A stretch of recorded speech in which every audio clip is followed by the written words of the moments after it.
రాగిణి నటించిన మొదటి పిక్చర్ ఓ 50 రోజులు ఆడింది. లాభాలు బాగానే వచ్చాయి.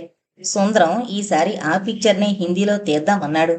రాగిణితో కలిసి బొంబాయి వెళ్ళాడు. ఈ లోపల ఆమెకు హిందీ నేర్పించాడు. మరో నిర్మాత కలిశాడక్కడ. ప్రసాదరావు అతని పేరు. రామకృష్ణ కూడా బొంబాయి వచ్చాడు. తనకు తెలిసిన నిర్మాత ఒకరున్నారని చెప్పి రాగిణిని తీసుకువెళ్ళాడు. హీరోయిన్ వేషం ఇస్తానన్నాడు ఆ నిర్మాత రాగిణి అందం చూసి. డైలాగ్ ఎలా చెబుతుందో చూసి పంపిస్తానులే వెళ్ళు అన్నాడు రామకృష్ణని. సుందరాన్ని పంపించమంది రాగిణి. చీకటి పడుతున్నా ఆ నిర్మాత మాట్లాడలేదు. సార్ అంది వినయంగా రాగిణి. ఆ పద అంటూ ఓ హాల్లోకి తీసుకువెళ్ళాడు. డైలాగులు చెప్పిన తర్వాత గుడ్ అన్నాడు. హిందీ ఫీల్డ్లో పైకొస్తావు నా మాటలు వింటే అంటూ లైట్ తీసేశాడు. రాగిణి భయంగా అనుమానంగా లేచి నిలబడింది. కాని అతని బలమైన కౌగిలి ఆమెను హాలు దాటి కదలనివ్వలేదు. రాగిణి మొదటిసారిగా ఏడ్చింది. కాని అతని కామానికి బలైపోయింది. ఆ తర్వాత వచ్చాడు సుందరం. ఏమైంది, వేషం ఇచ్చాడా? ఇచ్చాడు, కాని నేను వేయను. పెద్దగా అనకు. ఈయన చేతిలో పడితే నీ భవిష్యత్తు బంగారం అవుతుంది. మన పిక్చర్ కూడా దర్శకత్వం చేస్తానన్నాడు. అందుకని నన్ను ఎరగా వేశావా? రాగిణి కోపంతో మండిపోతుంది. సుందరం అర్థం కానట్టు చూశాడో క్షణం. తర్వాత నిట్టూరిచాడు సంతృప్తిగా. నాకు తెలియదు రాగిణి, ఇతనికి బుద్ధుందని. అతని కంఠంలో విచారమే లేదు. నేను అందరిలాంటిదాన్ని అనుకోక సుందరం. తాచుపాంకి నాకు భేదం లేదని గుర్తించుకో. మాట్లాడకు, అతను వస్తున్నాడు. ఆ నిర్మాత వచ్చాడక్కడికి. నమస్తే నరేంద్ర సాబ్, మా రాగిణి భవిష్యత్తు మీ చేతుల్లో ఉంది అన్నాడు సుందరం వినయంగా. రాగిణి పైకొస్తుంది అన్నాడు నరేంద్ర హిందీలో. రాగిణికి ముళ్ల మీద కూర్చున్నట్లుంది. కాని అతడు అగ్రిమెంట్ రాయించి అడ్వాన్సుగా 20,000 చేతుల్లో పెట్టేసరికి కోపాన్ని దిగమింగింది. నా పేరున బ్యాంకులో అకౌంట్ ఓపెన్ చేయండి అని మృదువుగా నరేంద్రకే ఇచ్చేసింది విలాసంగా నవ్వుతూ. సుందరం పళ్ళు నూరాడు. రాగిణి అతని వైపే చూడలేదు. రామకృష్ణని తిట్టిపోసింది హోటల్కి వెళ్ళి. మొహం చూడను పొమ్మంది. అతడుంటే పిక్చర్లో వేయనంది. రామకృష్ణ తెల్లబోయాడు. సుందరం చాటుకు తీసుకెళ్ళి ఇప్పటికి వెళ్ళిపో, దీని సంగతి నేను చూసుకుంటానులే, మన పద్మవ్యూహంలో నుంచి తప్పించుకుని పోదులే అన్నాడు. ఆ డబ్బు కాస్త నీ పేరున మార్పించుకో, పైసా ఇవ్వక దాని చేతికి. రామకృష్ణ మండిపడ్డాడు. నాకు తెలుసులేవయ్యా, ఎన్నాళ్ళు వెలుగుతుందో చూస్తానుగా. ఆ నరేంద్రగాడు కాదన్నాడు, నేను తప్ప దీనికి దిక్కెవరి బొంబాయిలో. సుందరం రామకృష్ణని శాంతింపజేసి పంపేశాడు. సుందరం, నేను తెలివి తక్కువ దాన్ని అనుకోకు. నరేంద్ర పిక్చర్ అయ్యే లోపలే నీ పిక్చర్ పూర్తి చేసుకో. కానీ ఆ తర్వాత మన ఇద్దరికి ఏ సంబంధం ఉండదని తెలుసుకో. నాకు అడ్వాన్స్ గా కనీసం 10,000 ఇవ్వు. రేపే నేను నరేంద్ర ఇంటికి మకాం మార్చేస్తున్నాను. రాగిణి మాటలు విన్న సుందరం మొదట నిర్ఘాంతపోయాడు. ఆ తర్వాత నవ్వాడు. మరి అంత కోపం పనికిరాదు డియర్. ఈ ఫీల్డులో తొందరపడి మనుషుల్ని నమ్మకూడదు. నాకిక భయం లేదు. జరగకూడని ఘోరం జరిగిపోయింది నీ మూలాన. నా గురించి నేను ఇక ఆలోచించను. నా భవిష్యత్తు గురించి ఆలోచిస్తాను. కానీ నీ సాయంతో కాదు. మేకవన్నె పులుల్ని, గోముఖ వ్యాఘ్రాల్ని చూసిన అనుభవం ఊరికే పోదులే. సరే, నీ ఇష్టం. నన్ను అపార్థం చేసుకున్నావనిపిస్తోంది. లేదు, నిన్ను ఇప్పుడే అర్థం చేసుకున్నాను సుందరం. కానీ నేను ఓడిపోను. నీ ముందు నువ్వంటే నాకిప్పుడు అసహ్యంగా ఉంది. సుందరం కోపాన్ని గొంతులోనే అదింపెట్టాడు. లెక్క చేయనట్లు నవ్వాడు. రాగిణి విసురుగా తన గదిలోకి వెళ్లి తలుపులు వేసుకుంది. ఇల్లు అలగ్గానే పండగనుకోక రాగిణి. సుందరం కక్షగా తలుపుల వంకే చూస్తుండిపోయాడు. మరునాడు నరేంద్ర రాగిణికి కబురంపాడు. సుందరం కూడా ఆమె పక్కన కారులో కూర్చోబోతుంటే అన్నదామె, నాకెవరి సహాయం అక్కర్లేదుక. సుందరం సిగ్గుతో తలెత్తలేకపోయాడు. డ్రైవర్ ముందు మౌనంగా తన గదిలోకి వెళ్ళిపోయాడు.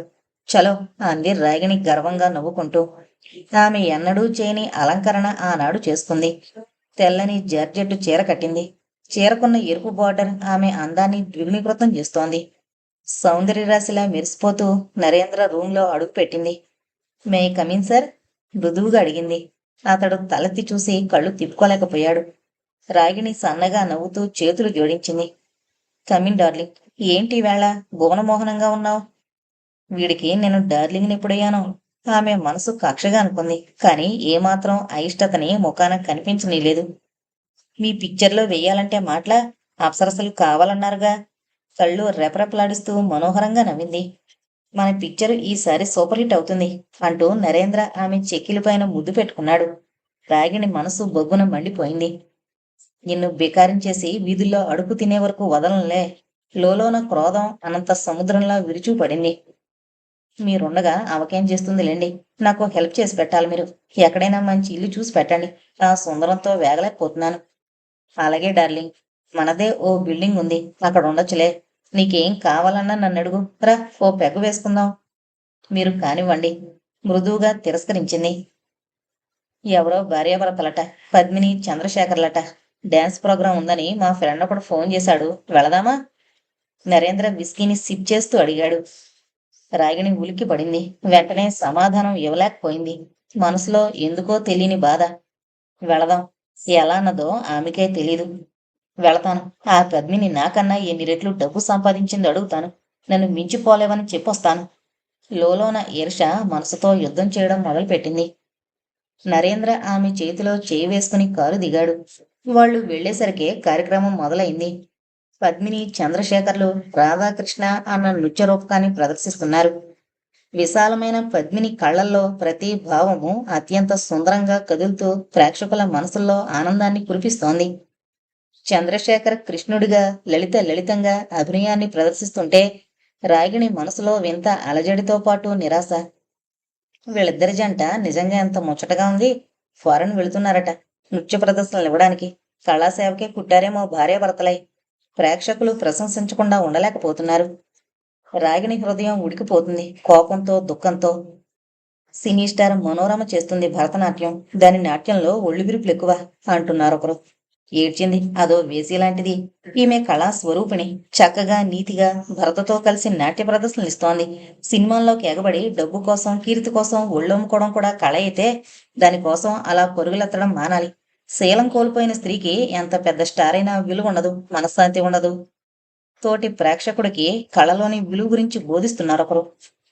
రాగిణికి క్షణం కూడా కూర్చోలేననిపించే మనస్సంతా దిగులు. మంచి బ్యూటిఫుల్ లేడీ ఈ పద్మిని. మన పిక్చర్లో ఓ డ్యాన్స్ చేస్తుందేమో అడగాలి. నరేంద్ర అన్నాడు. ఆ మాత్రం నేను చేయగలనులేండి. ఆమె అందంలో ఓ విలక్షణత ఉంది డార్లింగ్. ఆమెని చూడగానే పూజ్యభావం కలుగుతుంది. వాళ్ళిద్దరి కోసం ఓ డ్యాన్స్ సీన్ను తయారు చేద్దాం. రాగిణికి పిచ్చెక్కినట్లయింది ఆ మాట వినగానే. కాని ఆమె కాదనే లోపలే నరేంద్ర లేచి గ్రీన్ రూమ్కి వెళ్ళాడు. రాగిణి బయటే నిలబడిపోయింది. క్షమించండి, ఇప్పుడు మాకు వ్యవధి లేదు. మరోసారి తప్పకుండా మీ పిక్చర్లో పాల్గొంటాం, కానీ జంటగానే. ఆ, మీరు ప్రఖ్యాత దర్శకులని విన్నాం. రాగిణి అన్న సినీతార మీకు తెలుసా? పద్మిని కంఠంలో సన్నని బాధ వీచిక. రాగిణిలో ఓ విధమైన మొండితనం ప్రవేశించింది. లోపలికి వెళ్ళింది. పద్మిని రాగిణిని చూడగానే ఆనందంతో ఎదురొచ్చి కౌగిలించుకోబోయింది. మిస్టర్ నరేంద్ర, వెళదాం పదండి. ఇలా చిన్న చిన్న వాళ్ళ దగ్గర మన సమయం వృధా చేసుకుంటే లక్షలు పోతాయి. రాగిణి, నేను నేను చిన్న, నన్ను గుర్తుపట్టలేదా? పద్మిని ఆక్రోశించింది. రాగిణి నవ్వింది గర్వంగా. గుర్తుపట్టలేకపోవడానికి నువ్వేమైనా మహారాణివా? సినీ లోకంలో ప్రఖ్యాతగాంచిన నటీమణివా? రాగిణి వ్యంగ్యంగా నవ్వింది. ఆ నవ్వు పద్మిని మనసును కోసేసినట్లయింది. చంద్రశేఖర్ కోపంగా చూడడం గమనించి పద్మిని గుండెల్లోని ఆవేదనను అణుచుకుంటూ అంది. నాన్న చనిపోయారు రాగిణి. రాగిణిలో బుసలు కొడుతున్న అహంకారం తెల్లబోయింది. వ్యంగ్యంగా నవ్వుతున్న ఆమె ముఖంలో రక్తం చుక్క లేకుండా పారిపోయినట్లు పారిపోయింది. 5-6 నిమిషాల వరకు నోట మాట రాలేదు. గుండెలో నుంచి దుఃఖం గొంతు వరకు వ్యాపించింది. మిస్టర్ నరేంద్ర, వెళదాం పదండి. ఆమె తలెత్తకుండా చరచర బయటికి వెళ్ళిపోయింది. పద్మిని విగ్రహంలా నిలబడిపోయింది. కొంతమందిని అంత దుఃఖము కదిలించలేదు పద్మిని. రాగిణిలో మార్పే రాలేదు. చూసావా ఎలా చెప్పకుండా వెళ్ళిపోయిందో? చంద్రశేఖర్ వైపు సజల నేత్రాలతో చూస్తూ అంది. ఇన్నాళ్లకు కనిపించిన స్వంత అక్కపైనే దానికి రవ్వంతైనా ప్రేమ లేదు. చనిపోయిన నాన్న కోసం దాని మనసులో దుఃఖమే లేనట్లు ఎలా వెళ్ళిపోయిందో చూసారా?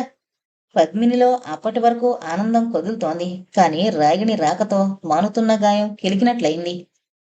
ఆమె ఎక్కడ నాట్య ప్రదర్శనలు ఇవ్వడానికి వెళ్ళినా రాగిణి కోసం వాకప్ చేసేది. బొంబాయిలో కూడా అలాగే ప్రయత్నించింది. కాని ఆమె ఆశించినట్లు రాగిణిలో తనను చూడగానే అనురాగం, ఆవేదన పెళ్ళుక్కి రాలేదు. రాగిణిలో చెలరేగిన కల్లోలం ఓ గంటలో శాంతించింది. పద్మినిదేవి మీ అక్కగారా? మంచి టాలెంట్ ఉంది ఆమెలో. నరేంద్ర మాటలకి జవాబివ్వలేదామె. మౌనంగా టేబుల్ మీదున్న విస్కీ బాటిల్లో నుంచి గ్లాసులోకి విస్కీని వంపుకొని తాగడం మొదలుపెట్టింది. ఏంటి రాగిణి, నువ్వు కూడా తాగుతున్నావన్నమాట. నరేంద్ర మాటలకి నవ్విందామె. మనిషికి చెడు అలవాట్లు తేలిగ్గా అలవడతాయి. బహుశా అందుకు కారణం మనిషిలోని బలహీనతే కావచ్చు. రాగిణి నిషాలో అహాన్ని ఆవేదనని మరిచి ఉన్న నిజాన్ని వెల్లడించింది. డార్లింగ్, ఆ సుందరం ఓ క్రూర మృగంలా ఎదురు చూస్తుంటాడు. నన్ను ఈవేళ ఇక్కడే ఉండని, నీ రుణం ఉంచుకోన్లే. నిషాలో తూలిపోతుందామె. నరేంద్ర ఆమె మనసులో దేనికోసమో బాధపడుతోందని గ్రహించాడు. నెమ్మదిగా ఆమెను తన రూంలోకి నడిపించాడు. రాగిణి ఏమేమో మాట్లాడుతోంది. ఆమె తెలుగులో మాట్లాడడం వలన అతనికి అక్షరం కూడా అర్థం కాలేదు. సుందరం ఫోన్ చేశాడు రాగిణి కోసం. రాగిణి రాదు అని వెంటనే ఫోన్ పెట్టేశాడు నరేంద్ర. మరనాడు పద్మిని నరేంద్రకి ఫోన్ చేసి పరిస్థితులన్నీ వివరించింది. రాగిణిలో ఆలోచన తక్కువని, చిన్నతనం వదలలేదని చెప్పింది. సహృదయతతో రాగిణిని అర్థం చేసుకుని దానికి అన్యాయం జరగకుండా చూడమని అర్థించింది. నరేంద్ర సరే అన్నాడు. కాని అతని గుండెల్లో రాగిణి పట్ల కోరిక తప్ప మరో భావమే లేదు. సినీ రంగంలో అతడు అలాంటి వాళ్లను ఎంతో మందిని చూశాడు. పద్మిని అభ్యర్థనను తోసిపుచ్చలేకపోయాడు. ఎందువలనో. సుందరం ఉదయమే వచ్చాడు. రాగిణి ఉందాండి?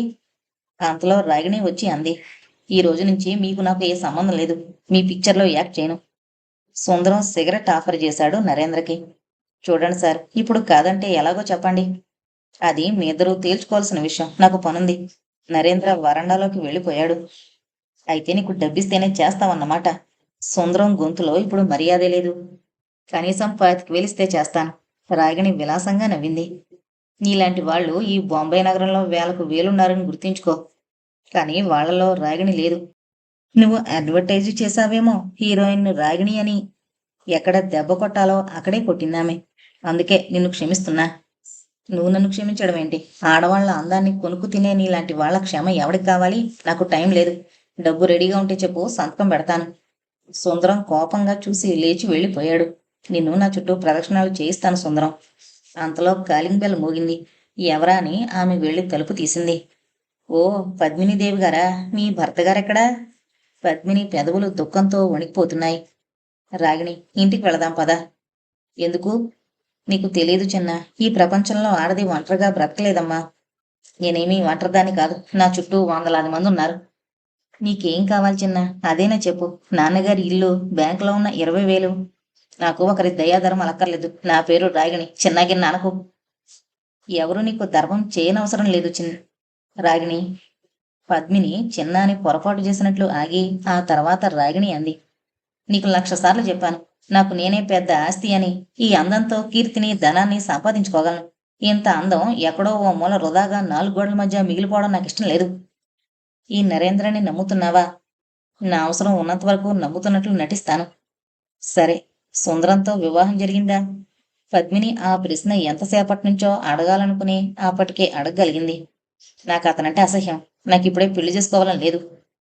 జీవితంలో కొన్ని ముచ్చట్లు యవ్వనంలోనే జరగాలి. ఆ తర్వాత జరిగితే వాటిలోని అందం విలువ పోతుంది. అదీగాక అందం శాశ్వతం కాదు మనుషులకి. నాకు తెలుసు. ఇంకా ఏమైనా ఉందా చెప్పవలసింది? చిన్నా, అలా పిలవకు, నాకు అసహ్యం. పద్మిని నిట్టూర్చింది. నాన్న ఎందుకు చనిపోయారో తెలుసుకోవాలని లేదా? మనుషులు చనిపోవడానికి కారణాలుంటాయి, కానీ వాటి కోసం తల బద్దలు కొట్టుకోవడం నాకు నచ్చదు. పద్మిని కళ్ళల్లో నీళ్లు. నీకేమైంది చిన్నా? కన్న తండ్రి, సొంత తోబుట్టువు. నీకు ఈ లోకంలో ఎవరూ ఆత్మీయులు కారా? ఎందుకింత పెడసరంగా మాట్లాడుతున్నావు? నాన్న నీ కోసం బెంగతో తలెత్తుకోలేక గుండె జబ్బుతో మరణించారు. కావచ్చు, నేను ఆ జబ్బుతోటే మరణిస్తానేమో. చిన్నా, ఎందుకలా భయపడిపోతావు? నాకు చావంటే భయం లేదు. బతికిన 4 రోజులు సంతోషంగా నవ్వుతూ మహారాణిలా బ్రతకడమే నా ధ్యేయం. నాకు కావలసిన దాన్ని ఎవరొడొచ్చినా సాధించుకోవడం కూడా నేర్చుకుంటున్నాను ఇప్పుడు. ఆమె ధోరణి చూసి పద్మిని విచారానికి అంతు లేకుండా పోయింది. పర్సులో నుంచి డబ్బు తీసి ఇవ్వబోయింది. అక్కర్లేదు, ఉంచురాగిని. డబ్బు నీలాంటి వాళ్ళకి చాలా అవసరం. వస్తాను. నోట్లు టేబుల్ మీద పెట్టి లేచి నిలబడిందామె. నాకు అక్కర్లేదని చెప్పాను. ఏం నాదనా? అదేం నాన్నగారి డబ్బు. నీ పెళ్లి కోసమని బ్యాంకులో 10,000 ఉంచారు. నీకెమ్మని చెప్పారు ఓనాడు. పద్మిని స్వరం వణికిపోతుంది తండ్రి స్మృతులతో. నాకెవరి డబ్బు అక్కర్లేదు. ఆమె నిర్లక్ష్యంగా తన గదిలోకి వెళ్ళిపోయింది. పద్మిని ఎంతోసేపు అలాగే నిశ్చేష్టురాలై చూస్తూ నిలబడిపోయింది. రాగిణి ఎంతసేపటికి గది దాటి బయటికే రాలేదు. పద్మిని కళ్ళొత్తుకుంటూ బయటికి నడిచింది. రాగిణి నటించిన హిందీ చిత్రం బాగా నడిచింది. నరేంద్రకు విపరీతమైన లాభాలొచ్చాయి. ఆమె కోసం నిర్మాతలు రావడం ఆరంభమైంది. సుందరం పిక్చర్లో కావాలనే సరిగ్గా నటించలేదామె. అతనికి ఆ పిక్చర్ మూలాన 4 లక్షలు నష్టమైపోయాయి. రాగిణి నరేంద్రిచ్చిన బిల్డింగ్ ని తన పేర రిజిస్టర్ చేయించుకుంది. అరడజను చిత్రాలకు అంగీకరించింది. సుందరం ఎన్నిసార్లు ఫోన్ చేసినా వీల్లేదు పొమ్మంది. ఆఖరికి ఓనాడు ఇంటికే వచ్చాడు. 4 గంటలు కూర్చున్న తర్వాత రాగిణి దర్శనమైంది. అతనిని చూడగానే గర్వంగా నవ్వింది. ఏం కావాలి? ఒక్క పిక్చర్లో నటించు. నీ పిక్చర్లోనా? సారీ, నాకు తీరిక లేదు. ఓ నాకు కావలసినంత డబ్బు నువ్వు ఇవ్వలేవు. ఎంత కావాలి? కనీసం 4 లక్షలు. అది నువ్వు ఏడుస్తున్నావు గనుక. రాగిణి, మాటలు జాగ్రత్తగా రానివ్వు. ఏం, నీ కాళ్లపైన పడి భిక్ష అడుగుతాననుకున్నావా? సుందరం, నీకోసారి చెప్పాను, ఈ రాగిణి పగబడితే నిద్రపోదని. రామ్సింగ్, ఈ అయ్యగారిని బయట పంపించు. నౌకరు రామ్సింగ్ వచ్చాడు. అతను ఎత్తుగా, బలంగా, పహిల్వాన్లా ఉన్నాడు. ఎంతవరకు వచ్చావన్నమాట? నువ్వు నన్ను మోసం చేసి పెళ్లి లేదు, గిళ్ళి లేదు పొమ్మన్నావు. ఎంతమందినో ఇలా నాశనం చేశావని మద్రాసులోనే తెలిసిపోయింది నాకు. అవకాశం కోసం ఎదురు చూశాను ఇన్నాళ్ళు. ఆ నరేంద్రతో చెప్పేస్తాను, నువ్వు ఒకప్పుడు నాకు లొంగిపోయిన మనిషివని. రాగిణి పక్కగా నవ్వింది. ఇక్కడే చెప్పు. ఇక్కడ ఎవరి చరిత్ర పవిత్రమైందంటావు? ఎవరు నీతి నియమాలను పట్టుకుని తపస్సు చేస్తున్నారంటావు? నువ్వు నన్ను బ్లాక్మెయిల్ చేయలేవు. నరేంద్రన్ తెలివి తక్కువవాడు కాదు. నాకిప్పుడు సినీ ఫీల్డ్లో ఎంతో పేరుంది. నన్ను పోగొట్టుకునేంత మూర్ఖుడు కాదతడు. క్షమించు రాగిణి, మనం పెళ్లి చేసుకుందాం. పెళ్ళే? నిన్న ఏం చూసి చేసుకోమంటావు? గుర్రం దిగి మాట్లాడుతున్నావేంటి? నీ వలలో మళ్ళా పడతానని కలలో కూడా అనుకోక సుందరం. ఇప్పుడు నువ్వు పైసా లేని బికారివి. మీ ఊరికి పోవడానికి కూడా డబ్బులు లేవని నాకు తెలుసు. కానీ నా దగ్గర నీలాంటి వాళ్ళకి ఇవ్వడానికి పైసా కూడా లేదు. సారీ. రామ్సింగ్, కారు బయట పెట్టమను. షూటింగ్కి టైం అయిపోతుంది. ఇతడిని వెంటనే పంపించి తలుపులు వేశాయి. మళ్ళీ ఎప్పుడు ఇలాంటి వాళ్ళని లోపలికి రానివ్వకు. Bye Sundaram. Ragini high heels చెప్పుల్ని టకటకలాడిస్తూ నడిచి వెళ్ళిపోయింది. సుందరం నిర్ఘాంతపోయాడు. మద్రాసులో ఓ పిక్చర్ షూటింగ్ ఉంటే రాగిణి బయలుదేరింది. పద్మిని, చంద్రశేఖర్లు అమెరికాలో నృత్య ప్రదర్శనలు ఇస్తున్నారని పేపర్లో చదివింది. ఏం వస్తుందో ఇలా పద్మినితో కలిసి 4 డ్యాన్స్ ప్రోగ్రాంలు ఇస్తే. నా డబ్బు, హోదా చూసి చంద్రశేఖర్ ఇప్పుడు నా వెంట పడతాడు. డబ్బుతో సాధించలేంది ఏముంది ప్రపంచంలో? రాగిణి మనస్సులో చంద్రశేఖర్ పైనున్న కోరిక పడగ విప్పింది. రేణుకేమైందో? గుడ్డిదైనా మంచి అందమైందే. చంద్రశేఖర్ ఎందుకు కాదన్నాడో మరి? పద్మిని ఎంత గర్వంగా, ఎంత ఆనందంగా మాట్లాడుతోంది అభిమానులతో. మద్రాసు వెళ్లగానే ఎందరో అభిమానులు ఆమెకు సన్మానం చేశారు. ఉత్తర భారతదేశంలో ప్రఖ్యాత నటీమణి రాగిణీదేవికి ఎన్నెన్నో బిరుదులిచ్చి సత్కరించారు. రాగిణి మనసులోని అహంకారం మరో మెట్టెక్కింది. ఆ రోజున సెట్లో డ్యాన్స్ సీను జరుగుతుండగా చంద్రశేఖర్ కంఠంలా వినిపించి తలెత్తింది. వీరు ప్రఖ్యాత నాట్యకారులు చంద్రశేఖర్ గారు. మొన్ననే అమెరికా నుంచి వచ్చారు. మా సినిమాలో నృత్య దర్శకత్వం చేస్తున్నారు అని నిర్మాత పరిచయం చేశాడు. రాగిణి నమస్కారం అంది. అతడు ప్రతిగా నమస్కరించబోయి రాగిణి అని తెలియగానే ఆగిపోయాడు. రాగిణి మనోహరంగా నవ్వింది. చంద్రశేఖర్ ఆమె వైపు చూడలేదు. వెళ్లబోయే ముందు అతడిని తన రూమ్కి రమ్మని ఆహ్వానించింది. అందరిలో కాదనలేక బయలుదేరాడు చంద్రశేఖర్. రూమ్కి రాగానే అంది, నన్ను గుర్తుపట్టారా?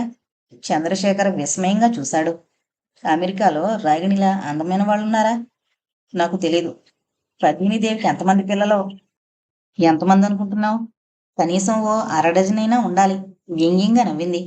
ఇంతవరకు ఒక్కరు కూడా లేరు. రాగిణి నవ్వింది అందంగా. చంద్రశేఖర్ ఆమె అవయవాల ఒంపు సొంపుల్ని, వయ్యారాన్ని చూడలేక తలదించుకున్నాడు. ఓ ఐసి, అయితే అందాన్ని కాపాడుకుంటుందన్నమాట పద్మినీదేవి. అతడు మాట్లాడలేదు. ఏం తీసుకుంటారు?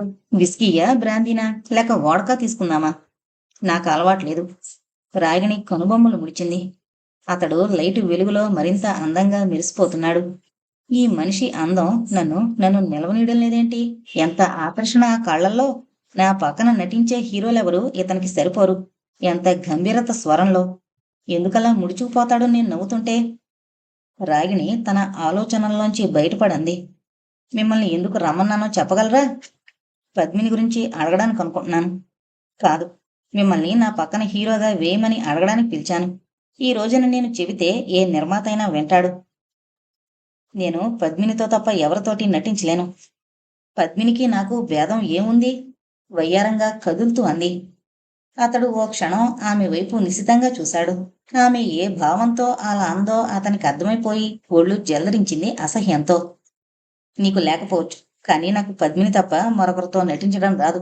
ఒక్క మాట, అందం మనసుని ప్రలోభ పెడుతుంది. కానీ అది కొందరి విషయంలోనే. మానవత్వం ఉన్నవాడు, అనురాగం అంటే అర్థం తెలిసినవాడు అందానికి అమ్ముడు పోడు. మళ్ళీ ఎప్పుడు ఇలా నన్ను పిలవకు. పిలిస్తే ఏమవుతుంది? నీకు నీతి లేకపోవచ్చు, కానీ మీకుంది అంటారు, అంతేగా? ఓకే, ఒప్పుకున్నాను. అందరము అదే. నీతున్నవాళ్ళు నీతి లేనివాళ్ళు చావవలసిందే. మీరు స్వర్గానికి పోతారని విన్నాం, కానీ రుజువు లేదు కనుక నేను నమ్మను. మేము నరకానికి పోతాం అంటారు మీరు. నాకెవరూ చెప్పలేదు ఇంతవరకు నరకం ఎక్కడుంది. రాగిణి ఎర్రని పెదవులు సుతారంగా నవ్వాయి. ఎక్కడ నీతి నియమం ఉండదో అక్కడే నరకం. అదే నరకం. వస్తాను. మంచిది. ఎప్పుడొస్తారో చెప్పి వెళ్ళండి. అతడు సిగ్గులేదా అన్నట్లు చూశాడు. మీకోసం నా గుండె తలుపులు ఎప్పుడూ తెరిచే ఉంటాయి. అసలు రాగిణితో ముడిపడవలసిన మీ జీవితం పొరపాటున పద్మినితో ముడిపడిపోయింది. అందుకు మీరిప్పుడు విచారిస్తున్నారేమో, కానీ మీకోసం నేనెప్పుడూ నిరీక్షిస్తూనే ఉంటానని గుర్తించుకోండి. పద్మినితో చెప్పకండి రహస్యం. అదో పెద్ద పతివ్రతల గుండెలు బాదుకుంటూ నీతి శతకం రాసి పారేస్తుంది. వెళ్లబోయిన వాడే ఆగిపోయాడు. నేను నీకేమవుతానో గుర్తుందా? రాగిణి కళ్లల్లో కోరిక మెరుపులా కదులుతోంది. తన పొడవైన సన్నని చేతి వేళ్ల వంక చూస్తూ నవ్వుని పెదవుల వెనక దాచి అంది. బావగారవుతారు. నాకీ అనుబంధాల మీద పెద్ద నమ్మకం లేదనుకోండి, కానీ మీరు అడిగారు గనుక చెబుతున్నాను. ఒకవేళ బావగారు కాకపోతే మీరు నా హీరో అయ్యేవారన్నమాట. ఆమె క్రీగంట చూసింది అతన్ని. సుందరం ఓ పిచ్చుకొకలాంటి మనిషి. అతనికి డబ్బు, ఆడది, నిషా ఉంటే గంగలోనైనా దూకుతానంటాడు. కానీ అతనికే నువ్వు భార్యవి కాలేకపోయావు. అంటే మీరు సుందరాన్ని మించిన వాళ్ళా? కాదు, నేను మామూలు మనిషిని. నీలాంటి వాళ్ళు నాకు అర్థం కారు. మీ ప్రపంచంలో నాలాంటి వాళ్ళకి చోట్లేదు. నాకు నువ్వు గమ్యం లేని బాటసారిలా, జీవితాన్ని చేజేతులా నాశనం చేసుకునే అవివేకిలా కనిపిస్తున్నావు. పద్మినితో నీకే సంబంధం ఉండదిక. పొరపాటును కూడా మా ఇంటి గుమ్మం తొక్కకు. అతడు విసురుగా అడుగులు వేసుకుంటూ ఆ రూమ్ దాటి వెళ్ళిపోయాడు. ఎంత పొగరు! నన్ను నన్ను కాదంటాడా? చూస్తాను. ఈ రాగిని సాధించలేదంటూ ఈ ప్రపంచంలో ఏమీ లేదు. చంద్రశేఖర్, నువ్వు ఓనాడు ఈ రాగిని తప్ప ఎవరూ ఏమీ కారని నిరూపిస్తాను. ఆ పద్మిని సంతోషం ఎన్నాళ్ళో చూస్తాను. రాగిణి మనసు బొగ్గున మండిపోతోంది ఈర్షతో, కోపంతో. మద్రాసులో షూటింగ్ పూర్తి కాగానే బొంబాయి వెళ్ళిపోయింది. వెళ్లే ముందు పద్మినికి ఫోన్ చేసింది. అక్క, నా మనసేమీ బాగుండడం లేదు ఈ మధ్య. కానీ ఈ సినీ రంగాన్ని వదిలి రావాలని పెంచడం లేదు. ఎందుకో నాన్న పదే పదే గుర్తుకొస్తున్నారు. నీ మనసు నొప్పించానేమో అనిపిస్తోంది. రాత్రుల్లో నిద్ర పట్టదు. పద్మిని ఆశ్చర్యపోయింది. రాగిణి గొంతులోని సౌమ్యతకి, ఆవేదనకి. చిన్నా, మాట్లాడలేనంత ఆనందం చుట్టివేసిందామెని. అక్క, మళ్ళీ పిలు. చిన్నా, ఇంటికి రాకుండానే వెళ్ళిపోతున్నావా అమ్మా? రావాలని ఎంతగానో ఉందక్క, కానీ బావగారు రావద్దన్నారు. పద్మిని నమ్మలేకపోయింది. ఎప్పుడు ఎప్పుడన్నారు చిన్నా? అవన్నీ ఇప్పుడు ఎందుకులే, మరోసారి చెబుతానులే. ఓసారి బావగారిని తీసుకుని బొంబాయి రా తప్పకుండా. ప్లేను టైం అయిపోతుంది. ఉంటానక్క. పద్మినికి మనసులో ఎంతో ఆనందంగా ఉంది. చంద్రశేఖర్ రాగానే చెప్పింది. రాగిణిలో లేని చెడు అలవాటు లేదు పద్మిని. నీతో ఇలా ప్రేమగా మాట్లాడడం కూడా నటనలో ఓ భాగమే అయి ఉంటుంది. మొన్న నన్ను పిలిచి ఏమేమో అంది. నీకు చెప్పకూడదు. తనకు వాయు వరుసలు కూడా గుర్తు లేకుండా పోయాయి. ఏమంది? పద్మిని భర్తని అనుమానంగా చూస్తూ ప్రశ్నించింది. నేను తనని పెళ్లి చేసుకోవాల్సిందట. సుందరం ఏమయ్యాడు? నరేంద్ర నిషా దిగిన తర్వాత అందరూ గుర్తుకొస్తారులే మీ చెల్లెలికి. పద్మిని సిగ్గుతో తల వంచుకుంది. ఎందుకిలా తయారైంది? తయారవలేదు పద్మిని. రాగిణి మొదటి నుంచి ఇలాగే విచ్చలవిడిగా ప్రవర్తించేది. నాన్నగారు కూడా ఎన్నోసార్లు అన్నారు, పద్మినికి చెల్లెలంటే ఎవరూ నమ్మరు అని. కొందరికి చెడ్డ పనులు చేయడమంటే మహా సరదా. అదీ కాక రాగిణి మొదటి నుంచి నీ ప్రతి కోరికని కాలరాసేదని నువ్వే చెప్పావు. నీ మీద కక్షతో మనల్ని విడదీయాలని చూస్తోంది. తనకు నచ్చిన దానికోసం ఏమైనా చేస్తుందట. పద్మిని భయంగా చూసింది. పిచ్చిది కాదు కదా? తల్లి లేదన్న మాటతో మొండితనం అలవాటు చేశారు మీరు. కావాలన్న ప్రతిదీ అమర్చారు. అదే తననిలా తయారు చేసింది. తన మనసు కూడా గర్వం, ఈర్షతో మండిపోతుంటుంది ఎప్పుడు.